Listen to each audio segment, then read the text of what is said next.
Welcome to my another mini blog. আর এখানে আমি আমার পুরোনো চুলগুলোর কথা ভাবছিলাম। থাক, সে দুঃখের কথা আর বলছি না। তবে আমার বুনুর কাণ্ডটা জাস্ট দেখো। আমরা এরও আমার মতো লজ্জা শরম কিছুই নেই।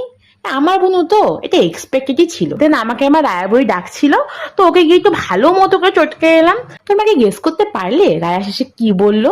আর আজকে আমার তো টিউশন কলেজ কিছুই ছিল না, তো একটু লেটেই স্নান করতে গিয়েছিলাম, কোনো তাড়াহুড়াই ছিল না আজকে।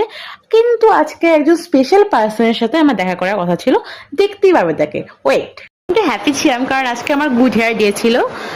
আর এখানে মা আমাকে লাঞ্চ দিয়ে দিয়েছিল কারণ আমাকে লাঞ্চ করতে হতো, দেন আমাকে বেরোতে হবে। আর আজকের আকাশটা একদম শরৎ আকাশ ছিল, বেশ ভালো লাগছিল। এটা আমার একদম পুজো পুজো ভাইব দিচ্ছিল।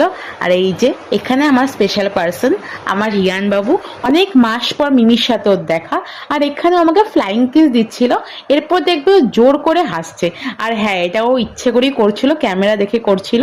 ক্যামেরা অফ হয়ে যাওয়ার পর ওর হাসি কে দেখে। দেন এই সুন্দর সানসেটটা দেখতে দেখতে আজকের ব্লগটা শেষ করলাম। আসছি, টাটা।